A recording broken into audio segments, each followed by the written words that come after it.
Hey, this is Tommy Dato, and this is my demo for the final project in GAM475, Game Engine Programming 1. I'm going to walk through the code a little bit first, and this will cover a lot of the basic features of the demo as well. So, um, creating a camera manager and passing in the window width and the window height so it can actually use that to create its cameras. And then going into the load content, here's where the camera manager is actually being given 5 different cameras. I've created enums, default 1, 2, 3, and 4, and the camera manager will actually update them and get everything set up in there. Here's where I load the models. I have the cube model, a pyramid model, the diamond model, and a polysphere model, which is kind of like a dodecahedron thing that I made. Then the shader objects we have being added to a shader object manager. And then the textures are being given to the texture manager. And then we go into the graphics object manager. So here's where the graphics object manager actually gets the new graphics objects and adds them in one line. And it's a lot of them, but it's working pretty well. A lot of them you can change color on the fly or the position of the light as well.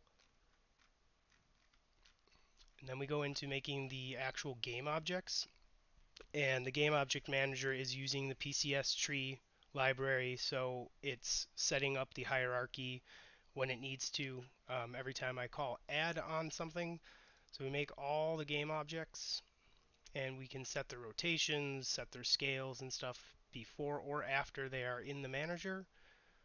Just for keeping it tight, I decided to keep the manager like this and use a pointer and then add the pointer to the manager instead of doing it in one line. And then we get down to the update method. And here's where the input manager can start being used. And currently I'm using it in the update method to swap textures.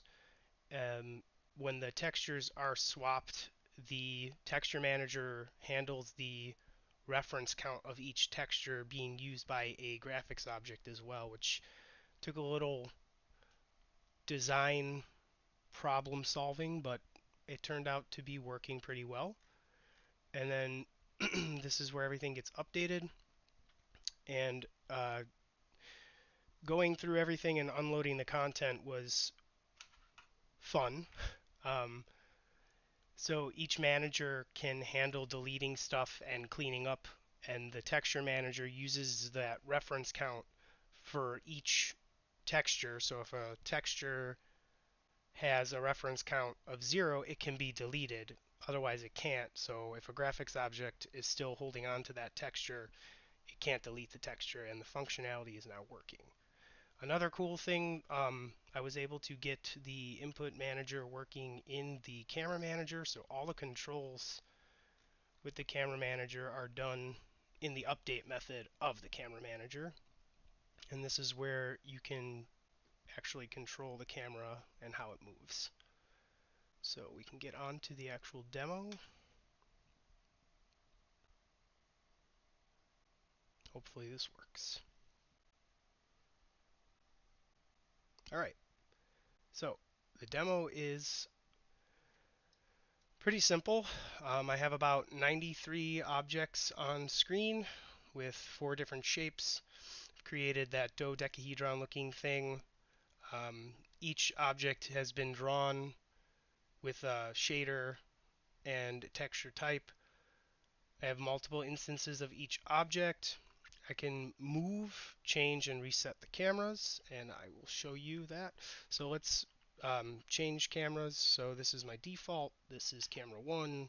This is camera 2. This is camera 3. And this is camera 4. And we can go back to default. And now moving the cameras, I can move them forward, backward. Let's switch cameras. Move backwards, right. I can move them up, move them down, and I can orbit, which is really cool. And then I also added functionality so that I can reset them when need be, and that helps with getting into the scene.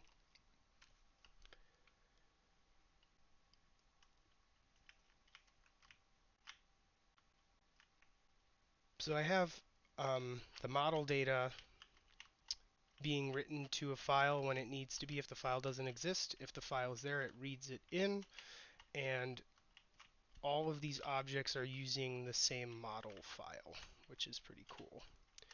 And then I have multiple textures. I have the 4 shaders, so I have the constant color, I have the flat texture, I have the texture with light, I have the wireframe, and I have the color by position.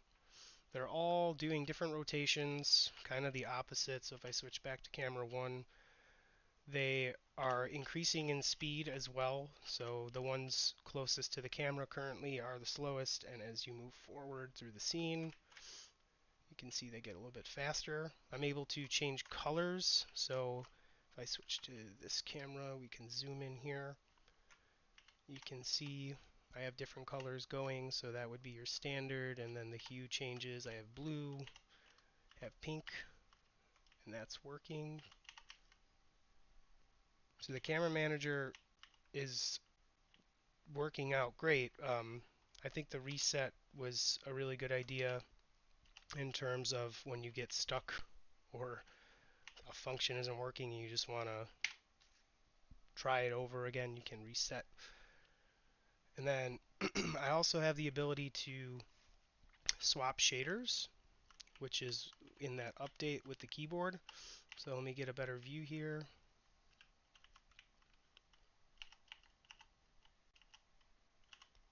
Okay, so we can see I have a couple keybinds set up, and a lot of them are changing.